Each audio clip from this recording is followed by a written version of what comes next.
Welcome to Newsome MMA Podcast in association with MMA Play 365, giving you the edge in MMA betting. I'm your host Kieran, and tonight I'm joined by Josh Reed, who's one of the four men fighting in Cage Warriors Bantamweight Tournament at Cage Warriors Unplugged 2 on September 6th. Josh, how are you doing, pal? Yeah, good, thank you, mate. Yourself? Yeah, I'm good, man. Thank you for taking the time to talk to us. Only a couple of weeks out now from the actual fight. Yeah, no problem, mate. No problem at all. Yeah, no, cheers, man. So, man, like I said, just shy of 2 weeks away now from the tournament. How's all the prep going? Yeah, it's going really well, really. Up at Tillery Combat, we got a good pro team here now, and yeah, it's going well. Everything on point. My weight's where it should be, and everything's going perfect, if I'm honest. Oh, that's fantastic to hear, man. It's fantastic to hear that all your prep's going like you've planned it to, and everything's going well. Yeah. But I've got to ask, your fighting style is very fast-paced and frenetic. I think the best example of that is your fight with Nathaniel Wood at Cage Warriors at E6, which is an absolute barn burner. If no one's watched it, it's on YouTube for free on the Cage Warriors channel. Go and watch it. Take 5 minutes of time, go and watch it. It's fantastic. But with that fast and frenetic style, have you had to sort of dial it back a bit for the tournament? Because essentially you could be fighting twice in one night, and is that sort of factored into the planning of the tournament? Yeah. I think that's pretty obvious, really. I don't think no one can go out how it did with Nathaniel, really. Hence what happened. That's why it happened. But obviously, I always come out explosive, right, to finish every fight. So and that's in me, really. But obviously, I'd be a lot more calm now. I'm a lot more experienced now. If you've seen my last performance, like, it's a lot more chilled out now. That comes with experience, which is something you can't buy. I was young then. I used to, go flat out in fights, but you understand, and with every fight you learn. So I will have to take a bit of a different approach to obviously the tournament, because 2 fights, it takes a lot to win. Like, so, but yeah, I'm all prepped and ready to go. Yeah, but I think we've also got a note here that you're probably in one of the best camps going into this fight, because Richard Shaw, head coach Tillery Combat, he's coached Brett Johns to win a tournament before.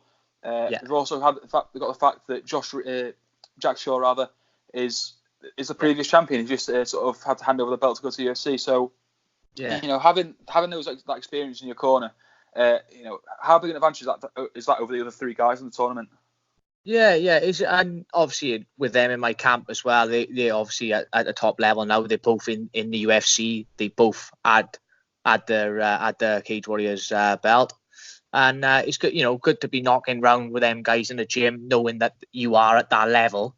So it's brilliant to have them in the camp, and obviously training with them. They give me tips, this, that, and the other every day, and I'm just improving. And I giving it the edge over my opponents. I like to think so, but obviously everyone's camp is different. So, but it's great to have that them sparring partners, especially in my gym. Yeah, so let's talk about your opponents briefly, shall we? Your first fight of the tournament is going to be against Marko Kovacevic. Many fans I've seen on Twitter, especially sometimes on Facebook as well, that they're hinting it might be the dark horse in this with his 11-2-1 record. So what do you know about him? I sort of watched him against Nathaniel, and then I did have a little research on him, because I was meant to fight him back last year. He pulled out for some reason. I can't remember what it was now, injury, I think, or whatever. But so I did have a little look before. He's a good all rounder, to be fair to him. You know what I mean? Credit where it's due. But I think my competition that I've been up against have been a lot harder than his. I think I've had a lot tougher and high caliber fights, and I think that'll give me the edge. Yeah. Even though his record's good, but he's been fighting over there, and which is not very well known. Yeah. No one knew him till he fought Nathaniel.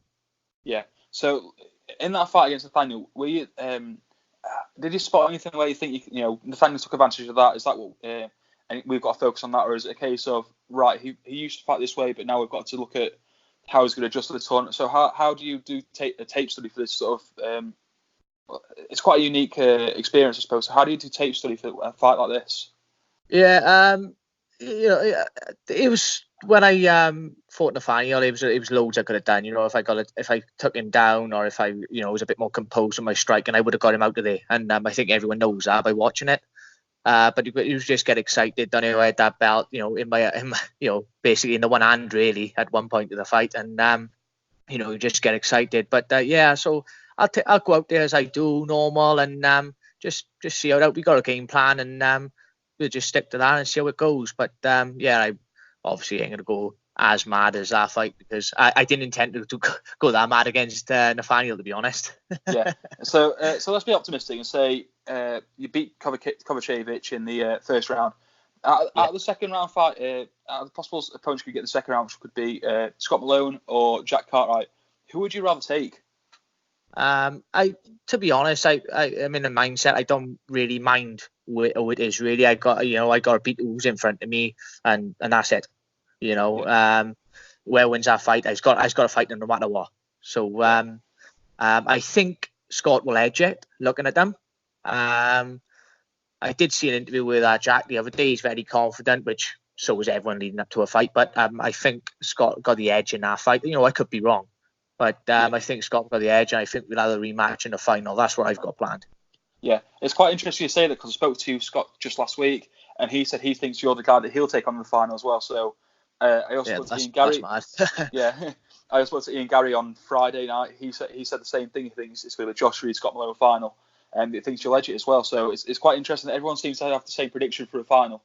It's good. It's good. Yeah, but having Scott in the final, what would that be like? Because obviously you got that loss to him on your record, but what would it be like to go in there, beat him after already fighting once in one night, avenge that loss, and take the belt back to Tillery Combat? Oh, it'd be a dream come true, mate. If I'm honest, all the hard work would have paid off. The belt would have stayed in the gym, not just in Wales.